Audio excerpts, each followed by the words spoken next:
Amis que j'aime, heureux de vous retrouver, de partager avec vous l'Évangile aujourd'hui selon saint Marc. En ce temps-là, Jésus appela les 12. Alors il commença à les envoyer en mission 2 par 2. Il leur donnait autorité sur les esprits impurs et il leur prescrivit de ne rien prendre pour la route, mais seulement un bâton. Pas de pain, pas de sac, pas de pièces de monnaie dans leur ceinture. Mettez des sandales, ne prenez pas de tunique de rechange. Il leur disait encore, quand vous aurez trouvé l'hospitalité dans une maison, restez-y jusqu'à votre départ. Si, dans une localité, on refuse de vous accueillir et de vous écouter, partez et secouez la poussière de vos pieds, ce sera pour eux un témoignage. Ils partirent et proclamèrent qu'il fallait se convertir.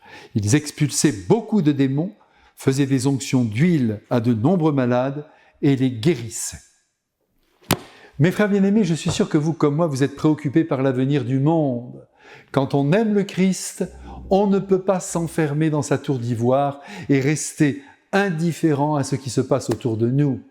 Et depuis plusieurs mois, pour ne pas dire depuis plusieurs années, nous ne pouvons que constater, entre autres, que le seuil de la violence monte un peu partout dans le monde et que la tentation du repli nous guette dangereusement. Ce qui peut se comprendre. Vous savez, en période de crise, on se barricade toujours, mais la solution ne se trouve pas derrière nos portes closes, mais en croyant plus que jamais qu'il faut réveiller la bonté dans l'homme et ne jamais désespérer à son sujet.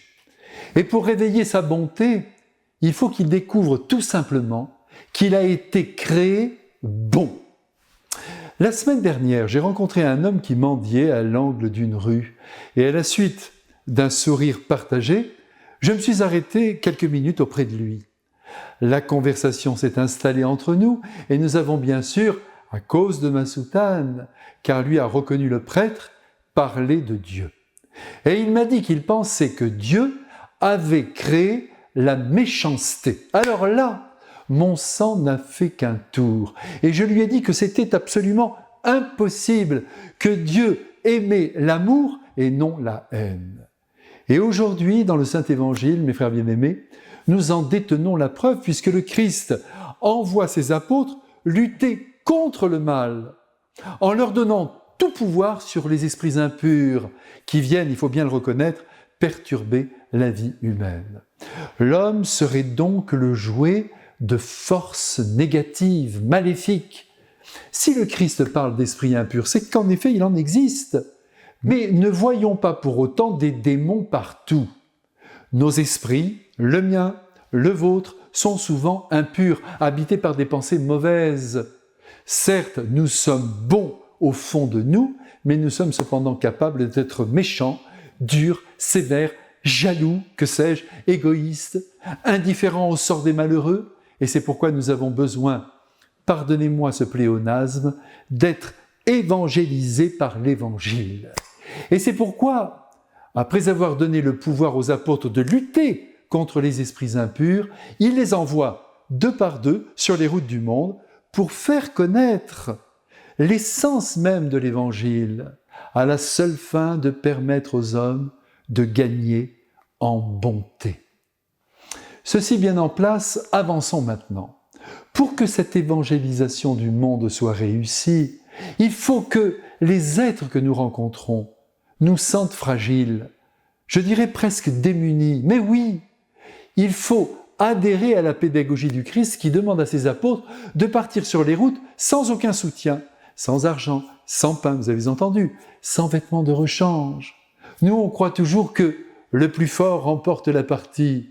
Mais non, ce n'est pas vrai. C'est le plus tendre, le plus fragile qui attire la sympathie. C'est celui qu'il faut aider qui touche notre cœur et non les suffisants, les surdeux, les orgueilleux. Et c'est pourquoi, voyez, les enfants nous émeuvent toujours. Et les animaux, plus ils sont fragiles, plus on veut en prendre soin. Le petit oiseau tombé du nid. On n'évangélise pas en enfonçant la foi dans la tête des gens, mais en les regardant avec amour, avec respect, en mangeant avec eux, en s'attardant dans leur vie, en avançant à pas feutrés dans leur cœur, en valorisant ce qu'ils sont, en montrant ce qu'il y a de beau en eux, en annonçant l'amour de Jésus pour eux. Et c'est par là que le mal perdra de sa force et qu'il sera chassé des âmes et du monde. Qu'il nous bénisse à présent notre Christ et fasse de chacun de nous les exorcistes de la haine. Je vous embrasse. Vive le Christ, vive l'amour.